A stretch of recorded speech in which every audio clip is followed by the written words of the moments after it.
மாலை நேரம் பகுதி 3. காலை 8 மணிக்கு பிரத்யக்ஷாவின் செல்போன் செல்லமாய் சிணுங்கியது. அதிகாலையின் சுகமான தூக்கத்திலிருந்து எழ மனமின்றி படுக்கையின் மறுபக்கம் சுருண்டு படுத்தாள்.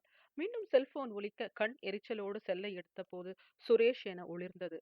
அடுத்த அறையிலிருந்து ஏன் போன் செய்கிறான் என அழுத்தபடி தூக்கம் கலையாமல், எதுக்கு இப்படி காலையில தூங்க விடாம தொல்லை செய்யற என கேட்டாள். பப்ளி, 8 மணி வரைக்கும் என்ன தூக்கம்? சீக்கிரம் எழுந்து தயாராகி வா, உனக்காக டிரைவர் வெளியே காத்திருக்கார் என்றான். வரும்போது மறக்காம அப்படியே ஸ்ருதியை அழைச்சிட்டு வந்துரு என்றான். அழைச்சிட்டு வா என்றா, இவன் இங்க இல்லையா? காலைல எங்க போய் தொலைஞ்சான் என மனதிற்குள் சபித்த போது ஸ்ருதி கதவை திறந்து உள்ளே வந்தாள். ரெட் ரோஸ் சில்க் காட்டன் சாரியில் தேவதையாக வந்து நின்றவளை பார்த்து மெதுவாக விசில் அடித்தா பிரத்யக்ஷா. ஸ்ருதி, இன்னைக்கு அட்டகாசமா இருக்க என்றவள், மகனே இன்னைக்கு நீ காலி என சுரேஷை நினைத்து சிரித்தாள். தேங்க்ஸ். எத்தனை பேருக்கு மத்தவங்கள பாராட்டுற மனசு இருக்கு. இதுதான் உன்கிட்ட எனக்கு ரொம்ப பிடிச்ச விஷயமே என்றாள் ஸ்ருதி.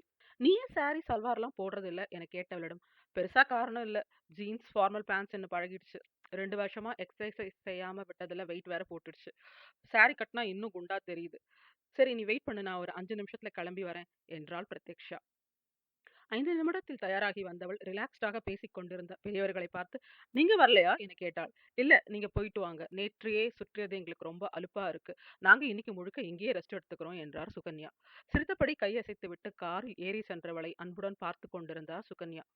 சுந்தரமும் ரங்கனும் சிறுவயது முதல் ஒன்றாக படித்தவர்கள். ரங்கன் குடும்ப சூழ்நிலையால் மேலே படிக்காமல் ஒரு ஸ்கூட்டர் மெக்கானிக் கடையில் வேலை சேர்த்துவிட, சுந்தரம் தொடர்ந்து படித்து அரசாங்க அலுவலகத்தில் பணிக்கு சேர்ந்தார். படிப்படியாக இருவரும் தங்கள் துறையில் முன்னேறி சமூகத்தில் மதிக்கத்தக்க நிலையை அடைந்தனர். இருவரின் மனைவியர்களும் ஒத்துப்போனதால் இன்று வரை நண்பர்களாகவே உள்ளனர். சுகன்யாவிற்கு சிறு வயதிலிருந்தே பிரத்யுவை மிகவும் பிடிக்கும். அத்தை என்று அவரை சுற்றி வந்து அவருக்கு பெண்ணில்லாத குறையை தீர்த்தாள். அவளுக்கு விதவிதமாக ஆடை வாங்குவதிலிருந்து படிக்க புத்தகம் வாங்குவது வரை பார்த்து பார்த்து வாங்கினார் சுகன்யா. பிரத்யு எம்பிஏ படிக்க வெளியூர் செல்ல சௌமினி அனுமதிக்காத போது சௌமினியிடம் அவளுக்காக பேசி சம்மதிக்க வைத்தார் சுகன்யா. சுரேஷும் பிரத்யுவும் எலியும் பூனையுமாக சண்டை போட்டாலும் கண்ணுக்கு தெரியாத நூலிழை அவர்களை ஒன்றாகவே கட்டியிருந்தது. இவர்களின் திருமண பேச்சு குடும்பத்தில் மறைமுகமாக இருந்தாலும் தாங்கள் நல்ல நண்பர்கள் மட்டுமே என்பதில் அவர்கள் இருவரும் தெளிவாக இருந்தனர். அதனால் எந்த பிரச்சனையும் அவர்களுக்கு இடையில் இல்லாமல் இருந்தது. சுரேஷ் ஸ்ருதியை விரும்புகிறான் என தெரிந்த பிறகு இருவரையும் சேர்த்து வைக்கவே ஸ்ருதியை மூணாருக்கு அழைத்து வந்தாள் பிரத்யக்ஷா. ஆனால் அவளை அழைத்து வந்ததற்காகவும் அவளது அழகை இன்று பாராட்டியதற்கும் மிகவும் வருத்தப்பட போகிறாள் என அவள் கனவிலும் நினைக்கவில்லை.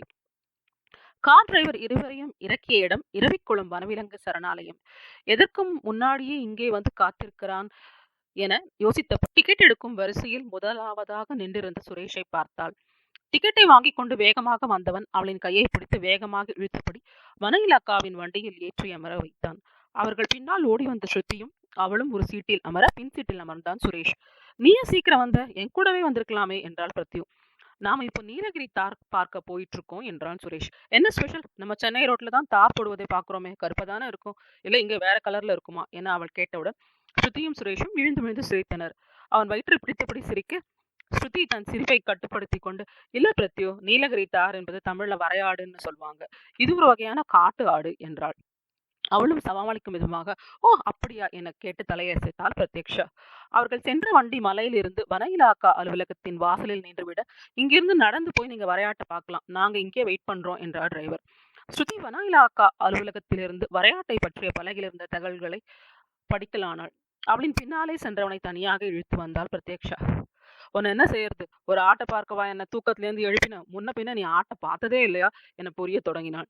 முட்டாள் என அவளை தலையில் தட்டிய சுரேஷ், இது நீ நினைக்கிற ஆடு மாதிரி இருக்காது, ஒரு வகையான பெரிய காட்டு ஆடு, 100 கிலோ எடை இருக்கும், நம்ம இந்தியாவோட தேச விலங்கு எது என தெரியுமா என கேட்டான். காலையில ஏன் இப்படி படுத்துற, இது என்ன ஜெனரல் நாலேஜ், இது என்ன கேள்வி பதில் நேரமா, குவிஸா என அழுத்து கொண்டாள். இது சின்ன பசங்களுக்கே தெரியும், புரிதான் போதுமா என்றான். கரெக்ட் என்று சொன்னவனை பார்த்து பற்களை நரநர என்று கடித்து பார்வையாலே எரித்தாள். உனக்காக ஒரு டூர் பிளான் செஞ்சு அவளையும் கட்டாயப்படுத்தி கூட்டிட்டு வந்து உன்னை லவ் ப்ரப்போஸ் செய்ய சொன்னா, அதை செய்யாம என்கிட்ட ஏன்டா இப்படி கேள்வி கேட்டுட்டு இருக்க என சீறினாள் பிரத்யக்ஷா. அது எனக்கு தெரியும், இந்த கேள்விக்கு மட்டும் பதில் சொல்லி பார்க்கலாம், தமிழ்நாடோட மாநில விலங்கு எது என கேட்டதும், தெரியும் என இழுக்க, வரையாடு, அதுதான் நம்ம மாநில விலங்கு, அது கூட தெரியாம என அடக்க முடியாமல் சிரித்தவனை முறைத்தாள். சும்மா என்ன முறைக்காத. 20 வருஷம் முன்னாடி வரைக்கும் 50,000 இருந்துச்சாம். 5 வருஷங்களுக்கு முன்னால கணக்கு எடுக்கும்போது, மொத்தமே 2000 ஆடுங்க தான் இருந்துதாம். வரையாட்டை இந்தியாவுல இங்க மட்டும் தான் பார்க்கலாம். காலையில 8 மணிக்கு மேல வெயில் வந்ததும், மலை மேலிருந்து கீழ இறங்கும். அதை பார்க்க தான் மக்கள் காலையில இருந்து வரிசையில காத்திருக்காங்க. முதல் 100 பேருக்கு தான் அனுமதி தருவாங்க. அதான் காலையிலேயே சீக்கிரம் வந்து டிக்கெட் எடுக்க கியூல நின்னேன் என்றவனை யோசனையுடன் பார்த்தாள். ஸ்ருதி சில கையேடுகளுடன் வர, தேங்க்ஸ் பிரத்யூ, நான் கண்ட்ரோல்ட் ரீப்ரொடக்ஷன் ஆஃப் நீலகிரி தார் என்ற ஒரு ஆய்வுக் கட்டுரை எழுதுறேன்.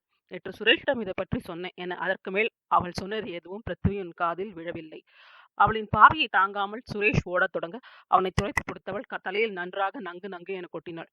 இவனுக்கு எப்படிடா திடீர்னு நம்மளோட இவ்வளவு விஷயம் தெரிஞ்சதுன்னு நினைச்சேன். நான் பில்டப் சீன்லாம் போட்ட உன்னை என்னை மீண்டும் கொட்டை நினைத்தவள் வேண்டாம் என்று முடிவெடுத்து, வா சுத்தி போலாம் என்றாள். மேடான மலைப்பாதையில் ஏறத் தொடங்கியதும் கண்முன் விரிந்த பச்சை பசேல் என்ற மலைத்தொடர்களில் எழிலில் லயித்தவள் சுரேஷிடம் கண் சுமிட்டி ஆல் தி பெஸ்ட் என்ற கட்டை விரலை ஸ்ருதிக்கு தெரியாமல் உயர்த்தி காட்டினாள். ஸ்ருதி, நீங்க போங்க, எனக்கு கால் வலிக்குது, நான் இங்கேயே இருக்கேன் என அவர்களுக்கு தனிமை கொடுக்க நினைத்து அங்கேயே நின்றாள். மலைகளின் பேருருவின் முன் மனிதர்கள் எத்தனை சிறியவர்கள் என இயற்கையை வேந்தபடி மெதுவே நடந்தாள்.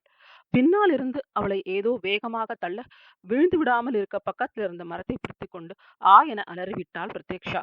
ச என சத்தமாக யாரோ சலித்துக் கொள்ள பயத்துடன் திரும்பிய அவளின் பார்வை ட்ரைபாட் மேல் கேமராவுடன் இருந்தவனை கண்டு அதிர்ந்தது. நேற்று காலை பாலத்தின் அருகிலும் இன்று அதிகாலை கனவிலும் பார்த்தவன் இடுப்பில் கைகளை வைத்தபடி அங்கே நின்று இருந்தான்.